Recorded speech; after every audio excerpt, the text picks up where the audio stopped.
Hey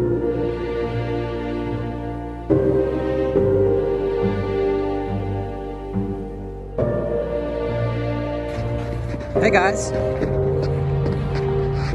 more thoughts on the governance of church and the organization of church from me, the construction monk. You know, I actually woke up in the middle of the night thinking about this. Pastors are caring for things, not people. They're building programs, not people. They're building up buildings, not people, right? There's a conflation between two things as if they are the same, right? I mean, the idea is like, if you build it, they will come. If you create the programs, if you encourage small groups, if you create all these programs that people can be a part of in small groups and services and activities, then naturally people will grow in Christ. It's like, if I create this space for people to come into, and if I'm teaching them the Bible, then they will naturally mature and deepen spiritually.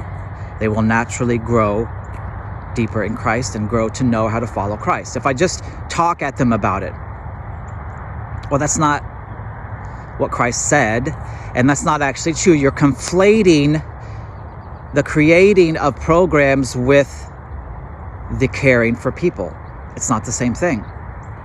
Sometimes that actually works because the Spirit uses our imperfect and broken attempts, right? And so there's grace. Like, the church has never been perfect, never will be perfect. God is with his church, but that doesn't mean we can do whatever we want and just hope that God uses it somehow. That's not the formula, right? If we build it and they come, it doesn't mean that they are coming to know God. It's not enough to build the programs, to build the services, to build the institution and hope that when people come into it, they will somehow accidentally bump into God and develop a personal spiritual life, growth, depth. You know, Christ actually was very clear in his methodology concerning how to develop people, how to deepen people in him, how to grow people spiritually. It is one-on-one maturation. It is one elder spending time with one younger. And so, like, just because you're creating space for people to be together doesn't mean that elders are mentoring youngers. It doesn't mean that you actually have any elders who can mentor youngers. Being an older person doesn't mean you're an elder, guys. Being spiritually mature means you're an elder. And so, you know, the institutional church has a top-down mentality. Top-down meaning, like, I'm at the top of this thing, and I've built all these programs, and I have this structure in which things can happen, but I'm not personally involved in actually doing any of the things that the institution is supposed to be doing, right?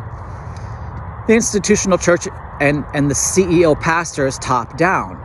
They're in charge, and there's actually staff that are levels and layers and barriers between pastors and congregants.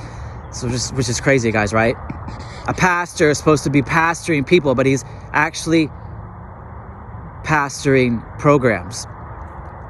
Jesus had a bottom-up mentality. He started with 12 guys. He discipled them for 3.5 years. He built them up. And then they, in turn, did the same with others. And it was a paradigm of multiplicity. It was a bottom-up method. It wasn't top-down.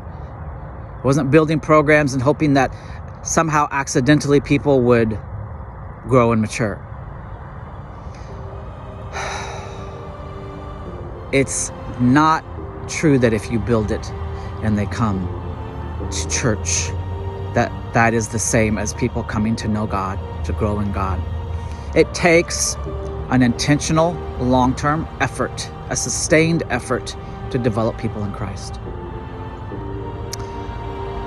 Today, pastors are caring for buildings and programs instead of people.